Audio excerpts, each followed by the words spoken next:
আর তারা আল্লাহ এবং পরকালের উপর ঈমান রাখে না। এই যে দুই ধরনের মানুষের উদাহরণ আল্লাহ দিলেন, যে দান করে খোটা দেয় এবং যে লোক দেখানো দান করে, এই দুই ধরনের মানুষ কেন এই আচরণ করে? কেননা আল্লাহ এবং পরকালের প্রতি তাদের অগাধ এবং গভীর বিশ্বাস নাই। যখনই মানুষের পরকাল এবং আল্লাহর প্রতি গভীর বিশ্বাস তৈরি হয়ে যাবে, তখন অটোমেটিক তার দানের মধ্যে থেকে লোক দেখানো হারিয়ে যাবে, এবং অটোমেটিক সে দান করার পর ওই দানকে ভুলে যাবে, কেননা ওই দানের নাকি সে পরকালে চায়। তাহলে তো সে আর মানুষকে খোটা দেবে না। তাহলে এই দুইটা রোগের উৎপত্তি কোথায়? আল্লাহর উপর বিশ্বাস এখনো মজবুত হয়নি, আল্লাহকে ভালোভাবে এখনো চিনিনি। ওয়াল ইয়াউমিল আখির, পরকালের উপর বিশ্বাস এখনো মজবুত হয়নি, আল্লাহই বলতেছেন। এবার আল্লাহ বাস্তব উদাহরণ দিচ্ছেন যে যারা এই ধরনের দান করবে তাদের দানগুলো কেমন বাতিল। ফামাসালুহু কামাসালি সফওয়ানিন আলাইহি তুরাব। মনে করো একটা পাথর, যেই পাথরের উপর হালকা মাটির আস্তরণ পড়েছে। মাটির আস্তরণে পাথরটি এমন ভাবে ঢেকে আছে, মনে হচ্ছে এটা একটা উর্বর জমি অথবা উর্বর মাটি। মনে হচ্ছে এখানে বীজ রোপণ করলেই ফসল হবে। এবং এই অবস্থা দেখে কৃষক সেখানে বীজ রোপণ করলো, বীজ ছিটিয়ে দিল। বীজ ছিটিয়ে দেওয়ার কিছুক্ষণ পরে ঝুম বৃষ্টি। আল্লাহ কোরআনে বলছেন ফাআসাবাহু ওয়াবিল। অবিল মানে ভয়ঙ্কর মুষলধারে বৃষ্টি। ঝুম বৃষ্টিতে ওই পাথরের উপরে যে মাটির আস্তরণ ছিল, বীজ সহ মাটির আস্তরণ সরে পড়ে গেল। ফাতারাকাহু সলদা। এখন শুধু পাথর খসখসে রুক্ষ অনুর্বর পাথর হয়ে রইল। তো এই যে আল্লাহ সুবহানাহু ওয়া তাআলা উদাহরণটা দিলেন, এই উদাহরণ দিয়ে তিনি বলছেন লা ইয়াকদিরুনা আলা শাইইম মিম্মা কাসাবু।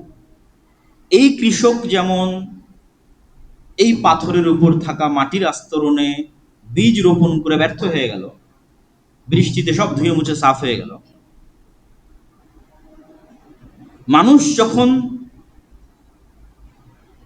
দান করে খোটা দিবে এবং রিয়াপূর্ণ দান করবে, তখন বাহ্যিক অবস্থাটা এরকমই। বিশাল বড় ব্যানার, সুন্দর ছবি, প্রশংসা, মানুষের স্বীকৃতি, সবাই মনে করছে বিশাল কাজ করতেছে। বাহ্যিক অবস্থাটা এরকমই সুন্দর।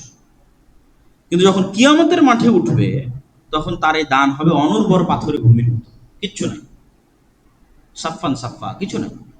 অথচ দুনিয়াতে মনে হচ্ছিল না আমি কত ভালো কাজ করতেছি, কিন্তু পরকালে উঠে দেখলাম কিছুই নেই।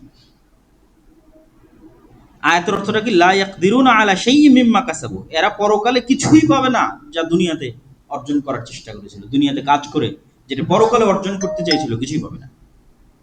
ওয়াল্লাহু লা ইয়াহদিল কওমাল কাফিরিন। আর আল্লাহ কাফেরদেরকে হেদায়েত দেন না। এখানে কাফের বলতে কি? আল্লাহ সুবহানাহু তাআলার যে কোনো নিয়ামতের নাশুকরি হচ্ছে কুফরি। তো আল্লাহ সুবহানাহু তাআলার নিয়ামত হচ্ছে ধন সম্পদ। এই ধন সম্পদের মানুষ বিভিন্নভাবে কুফরি করতে পারে। দান না করে কৃপণতা অবলম্বন করা, এটাও কুফরি। দান করে খোটা দেওয়া, এটাও কুফরি। লোক দেখানো দান করা, এটাও কুফরি। আল্লাহু লা ইয়াহদিল কওমাল কাফিরিন। যারা এই ধরনের কুফরিতে লিপ্ত, আল্লাহ তাদেরকে হেদায়েত দিবেন না। আয়াতের শেষের যে বাক্য থাকবে তার সাথে পুরো আয়াতের একটা কানেকশন থাকবে। তাহলে এই আয়াত থেকে আমরা কি শিখলাম? যে আমাদের দান যদি লোক দেখানো হয়, তাহলে সেই দান এইভাবে বাতিল হয়ে যাবে। এই জন্য আমাদের একটা দানের অংশ অবশ্যই গোপন থাকতে হবে। এটা হলো এই আয়াত থেকে শিক্ষা। পরের আয়াতে আল্লাহ সুবহানাহু ওয়া তাআলা বলছেন ওয়ামাসালুল লাযীনা ইউনফিকুনা আমওয়ালাহুম ইবতিগাআ মারদাতিল্লাহ। এখন তো উদাহরণ দিলেন লোক দেখানো আমলের, লোক দেখানো দানের। এবার উদাহরণ দিচ্ছেন যে দান সত্যি আল্লাহর জন্য হয়েছে, সেই দানটা কেমন। মাসালুল লাযীনা ইউনফিকুনা আমওয়ালাহুম ইবতিগাআ মারদাতিল্লাহ। যারা তাদের টাকা ব্যয় করেছে শুধু আল্লাহর সন্তুষ্টির জন্য, মারদাতিল্লাহ, শুধু আল্লাহর সন্তুষ্টির জন্য। ওয়া তাসবীতাম মিন আনফুসিহিম, এবং তাদের অন্তরের যে স্থিতিশীলতা, এইটা এই দানের সাথে যুক্ত আছে। অন্তরের দৃঢ় বিশ্বাস এই দানের সাথে যুক্ত আছে। তাহলে দুইটা শর্ত পাওয়া গেল। দুইটা শর্তের ব্যাখ্যা কি? প্রথম শর্ত হচ্ছে মানুষের প্রশংসা বা সামাজিক সম্মান পাওয়ার উদ্দেশ্যে নয়, বরং শতভাগ আল্লাহর জন্য দান করেছে। এটা হলো প্রথম শর্ত। দ্বিতীয় শর্ত হচ্ছে অন্তরের দৃঢ়তা দ্বারা উদ্দেশ্য কি? যার অন্তরের দৃঢ়তা নাই, সে দান করার পরে খোটা দেয়। যার অন্তরের দৃঢ়তা নাই সেই দানের উপর অহংকার করে, যার অন্তরের দৃঢ়তা নাই সেই দানকারীকে নিজের অধীনস্থ গোলাম রাখতে চায়, দান গ্রহীতাকে। তাহলে অন্তরের দৃঢ়তা এবং আল্লাহর সন্তুষ্টি দুইটা একত্রিত হলে লোক দেখানো বাদ হয়ে যাবে, দান করে খোটা দেওয়া বাদ হয়ে যাবে, নাফসের রোগ থেকে মুক্ত হয়ে যাবে। তথা দান শুধু টাকার পরীক্ষা নয়, বরং দাতার চরিত্র এবং দাতার অন্তরের পরীক্ষা। দুই পরীক্ষা দিয়ে পাশ করতে হবে। দান শুধু টাকার পরীক্ষা নয় যে আসলে দিয়ে দিলাম, না, আমার চরিত্র এবং আমার অন্তরের পরীক্ষাও। আমি কি আল্লাহর সন্তুষ্টির জন্য দিচ্ছি না লোক দেখানোর জন্য দিচ্ছি, এটাতেও পাশ করতে হবে। আমি কি দান করে মানুষকে খোটা দিচ্ছি, অহংকার করতেছি, খারাপ ব্যবহার করতেছি দান গ্রহীতার উপর, ওই চরিত্রের পরীক্ষা তো পাশ করতে হবে। এই দুটো পরীক্ষায় যারা পাশ করবে তাদের উদাহরণ কেমন? কামাসালি জান্নাতিন বিরবওয়াতিন আসাবাহা ওয়াবিল, উঁচু জায়গায় খুবই উর্বর একটা জমি, সেই উর্বর জমিতে বিশাল বৃষ্টিপাত হয়েছে। ফাতাত উকুলাহা দিফাইন, তারপর ওই জমির ফসল হয়েছে দ্বিগুণ। ফাইল্লাম ইউসিবহা ওয়াবিল, আর যদি বেশি বৃষ্টিপাত না হয়, হালকা বৃষ্টিপাত হয়, ফাতল, তবুও ওই জমির জন্য এই অল্প বৃষ্টিপাতই যথেষ্ট। তো যারা কৃষি সম্পর্কে অভিজ্ঞ তারা খুব ভালোভাবে জানে যে যখনই কোনো উঁচু জায়গায় জমি হয় এবং উর্বর জমি হয়, তখন সেখানে আলো বাতাস এবং অক্সিজেনের চলাচল ভালো হয়, কোথাও পানি জমে থাকে না। বৃষ্টি হওয়া মাত্রই যতটুকু পানি প্রয়োজন তা বাদে বাকিটা নেমে যায়, ড্রেনেজ সিস্টেম ভালো হয়, গাছের গোড়ায় পচন ধরে না। ফলত এরকম উঁচু জায়গায় যদি ভালো উর্বর জমি হয়, তাহলে এখানে যদি ভালো বৃষ্টিপাত হয়, তাহলে আল্লাহ বলছেন ফসল উৎপন্ন হবে দ্বিগুণ। আর যদি ভালো বৃষ্টিপাত না হয়, হালকা পাতলা বৃষ্টিপাত হয়, তাহলে ওই জমির জন্য যথেষ্ট, ফসল আবাদ হয়ে যাবে। এই উদাহরণ থেকে এই দানের সাথে কানেকশনটা কি? এই উদাহরণ থেকে এই দানের সাথে কানেকশন হচ্ছে কারো অন্তরের যে জমিন, কারো অন্তরের জমিন যদি এই উঁচু জায়গায় হওয়ার যে গুণাবলী, এই গুণাবলীতে থাকে, যেমন ঈমান দ্বারা উর্বর হয়, ইখলাস দ্বারা উর্বর হয়, কি পরিমাণ দান করছেন এটা ধর্তব্য নয়, আপনার অন্তরের ঈমান এবং ইখলাস চরম উর্বর, উঁচু জায়গার জমির মতো। তাহলে এই উর্বর জমিতে এখন যদি 1 টাকাও দান হয় যথেষ্ট, যদি 500 টাকাও দান হয়, আল্লাহ সুবহানাহু ওয়া তাআলা একে দ্বিগুণ, 3 গুণ, 4 গুণ ওই উত্তম ফসলের মতো বাড়িয়ে দিবেন।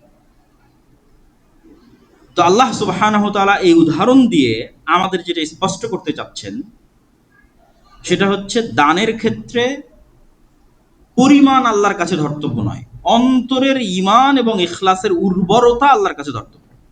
বেশি দান করলে উর্বর জমির মতো কয়েক গুণ সওয়াব বাড়বে, সামান্য দান করলেও যদি তা ইখলাস থেকে আসে, তাহলে অল্প বৃষ্টির মতো সেটিও পরকালের বাগানকে সজীব করে তুলবে।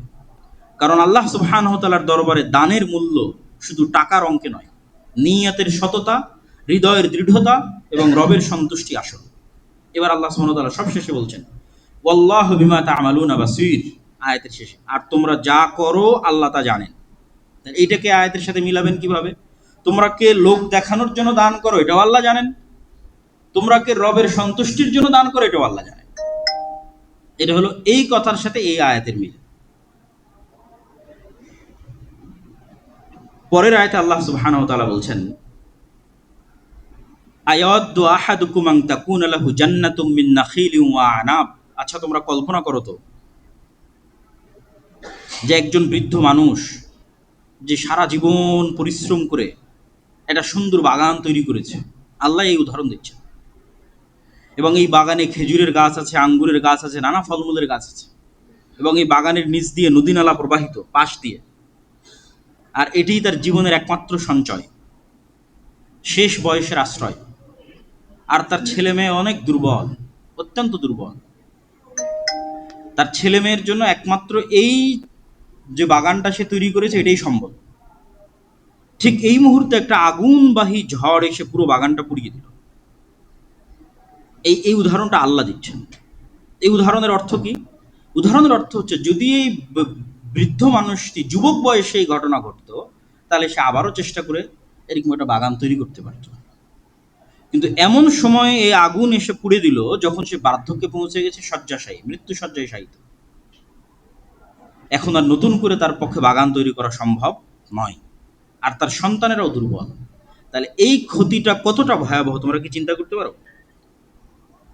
এই কথা আল্লাহ সুবহানাহু ওয়া তাআলা কোরআন মাজিদে উদাহরণ দিয়ে বলতেছেন। তো এই উদাহরণের সাথে আমাদের দানের আলোচনায় আল্লাহ সুবহানাহু ওয়া তাআলা কি বুঝাতে চাচ্ছেন? আল্লাহ বুঝাতে চাচ্ছেন যে পরকালে নেক আমল হারিয়ে ফেলা এর চাইতে বেশি ভয়াবহ। আমি বার্ধক্য বয়সে আমার পুরো ব্যবসায়িক সাম্রাজ্য ধ্বংস হয়ে গেল, আমার পুরো কৃষি জমি ধ্বংস হয়ে গেল, এটা যতটা ভয়াবহ, পরকালে আমি আমার দুনিয়ার নেকি হারিয়ে ফেললাম এটার চেয়ে বেশি ভয়াবহ। দুনিয়াতে সালাত আদায় করেছি, সিয়াম পালন করেছি, দাওয়াতি কাজ করেছি, প্রতিষ্ঠান করেছি, মানুষকে সাহায্য করেছি, কিন্তু রিয়া, অহংকার, খোটা, মানুষের মনে আঘাত, জুলুম, এগুলো দিয়ে আমার এই আমলের বাগানকে আমি পুড়িয়ে দিয়েছি। দুনিয়াতে ক্ষতিগ্রস্ত হলে মানুষ নতুন করে চেষ্টা করতে পারে, কিন্তু মৃত্যু এসে গেলে নতুন করে আমল করার আর সুযোগ থাকে না। পরকাল থেকে পৃথিবীতে ফিরে আসার আর সুযোগ থাকে না। যে আমলের উপর ভরসা করেছিল সে, যে আমলের উপর ভরসা করে সে পরকালে উঠেছিল, পরকালে দেখছে তা পুড়ে ছাই হয়ে গেছে। তাহলে তার অনুতাপ ওই মৃত্যুসজ্জায় শায়িত ব্যক্তির চেয়ে বেশি হবে, যে তার মৃত্যুসজ্জায় দেখতেছে তার পুরো বিজনেস ইন্ডাস্ট্রি পুড়ে গেল, অথবা তার পুরো কৃষি জমি পুড়ে ধ্বংস হয়ে গেল। এই আয়াত শুধু দানের জন্য, দানের ব্যাপারে নয়, সকল নেক আমলের ব্যাপারে আল্লাহ সুবহানাহু ওয়া তাআলার পক্ষ থেকে সতর্কতা, যে শুধু নেক আমল করেই তুমি ক্ষান্ত হয়ে গেলে না, ওই নেক আমলকে রক্ষাও করতে হবে। কি থেকে রক্ষা করতে হবে? রিয়া, অহংকার, জুলুম, মানুষকে কষ্ট দেওয়া, এগুলো থেকে বাঁচানোর মাধ্যমে ওই নেক আমলটাকে রক্ষা করতে হবে, যাতে পরকালে উঠে না দেখো যে পুড়ে ছাই হয়ে গেছে, কেন তখন আর ফিরে এসে আমল করার সুযোগ থাকবে না। এই আয়াত থেকে আমরা কি শিখবো? এই আয়াত থেকে আমাদের জন্য যেটা শিখার, সেটা হচ্ছে আমরা এমন একটা আমল চিন্তা করি, যে আমল আমি করি কিন্তু ওই আমলটা আমারই কোনো আর এক আমলের কারণে নষ্ট হয়ে যাচ্ছে, এবং ওই আমলটাকে আমি কিভাবে বাঁচিয়ে রাখবো এটার পরিকল্পনা করি, যেন পরকালে আমার এই আমল ধ্বংস না হয়ে যায়। তারপরে আল্লাহ সুবহানাহু ওয়া তাআলা বলছেন, সবই দান কেন্দ্রিক আয়াত, ধারাবাহিক সূরা বাকারায়, ইয়া আইয়ুহাল্লাযীনা আমানু আনফিকু মিন তাইয়্যিবাতি মা কাসাবতুম। এতক্ষণ মোট 4টা উদাহরণ দিয়েছেন আল্লাহ সুবহানাহু ওয়া তাআলা। এতক্ষণ একটা উদাহরণ দিয়েছিলাম, সর্বপ্রথম জমিতে বীজ রোপণ করলো, 700টা হলো, যেন পরকালে বীজ রোপণ করলো আল্লাহ আরো বাড়িয়ে দিবে। 2 নম্বর উদাহরণ দিয়েছি আমরা কি, কেউ নিষ্ঠার সাথে দান করলো, যেন উঁচু উর্বর জমি, অল্প বৃষ্টিপাত হলেও যথেষ্ট, বেশি বৃষ্টিপাত হলে কয়েক গুণ বাড়িয়ে দিবে। তাহলে অন্তরে ইখলাস আছে, অল্প দান করলেও সমস্যা নেই, বেশি দান করলে তো নূরুন আলা নূর, 2 গুণ, 4 গুণ, 5 গুণ বাড়িয়ে দিবে আল্লাহ। 3 নম্বর উদাহরণ কি ছিল? একটা পাথর, সে পাথরের উপর মাটির আস্তরণ, বীজ রোপণ করলাম, বৃষ্টি এসে সব ধুয়ে মুছে সাফ করে দিল, এটা লোক দেখানো এবং খোটা দেওয়া। 4 নম্বর কি ছিল? বৃদ্ধ বয়সে দেখলো যে তার পুরো বাগান পুড়ে যাচ্ছে, পুরো বিজনেস ইন্ডাস্ট্রি পুড়ে যাচ্ছে, কিয়ামতের মাঠে উঠে দেখছে দুনিয়ার সব আমল বাদ হয়ে গেছে। এতক্ষণ যাবৎ আমরা এই 4টা উদাহরণ আল্লাহ কোরআনে তুলে ধরেছেন, আমরা আলোচনা করলাম। এবার আল্লাহ কি বলছেন? এবার আল্লাহ সুবহানাহু তাআলা দান যে করবেন, আপনার সম্পদটা কেমন হওয়া উচিত, কি থেকে দান করবেন সেটার কথা বলছেন। ইয়া আইয়ুহাল্লাযীনা আমানু, হে ইমানদারগণ, আনফিকু, দান করো, মিন তাইয়্যিবাতি মা কাসাবতুম, তোমাদের উত্তম অর্জন থেকে, তোমাদের যে উত্তম রিজিক আছে সেটা থেকে দান করো। মিম্মা খারাজনা লাকুম মিনাল আরজ, আর তোমাদেরকে আমি আল্লাহ মাটি থেকে যা উৎপাদন করে শস্য দানা দিয়েছি সেটার থেকে দান করো। ওয়ালা তায়াম্মামুল খাবিসা মিনহু তুনফিকুনা ওয়ালাস্তুম বিআখিযি, এত নিকৃষ্ট, পচা ধচা, অকেজো জিনিস দান করিও না যেটা তোমাদেরকে দিলে তোমরা নিজেরাই নিবে না। তোমাদেরকে যদি দেওয়া হয় তাহলে তুমি নাক সিটকাবা। আন তুগমিযু ফি, মানে নাক সিটকানো, চোখ বন্ধ করে আসা। ওয়া আলামু, আর জেনে রাখো, আন্নাল্লাহ গানিয়ুন হামিদ, আল্লাহ মুখাপেক্ষী এবং আল্লাহ চির প্রশংসিত, সদা প্রশংসিত। তো এই আয়াতের মধ্যে আল্লাহ সুবহানাহু ওয়া তাআলা তাইয়্যিবাত, উত্তম, উত্তম মানে 2 দৃষ্টিতে উত্তম হতে হবে। এক, হালাল, হারাম ইনকাম, চুরি করা, ডাকাতি করা, দুর্নীতি করা, মিথ্যা বলে ইনকাম করা, অবৈধ উপায়ে ইনকাম করা, সুদের মাধ্যমে ইনকাম করা আল্লাহ গ্রহণ করবেন না দান, কারণ আল্লাহ নিজে পবিত্র, তিনি গ্রহণ করবেন না। 2 নম্বর কি, মানে কোয়ালিটিতে উত্তম। এই আয়াত যখন অবতীর্ণ হয় তখন মসজিদে নববীতে আহলুস সুফফা নামে একদল সাহাবী থাকতো, যাদের জন্য মদিনার মানুষেরা খেজুরের দানা এবং আঙ্গুরের দানা মসজিদে নববীতে ঝুলিয়ে যেত।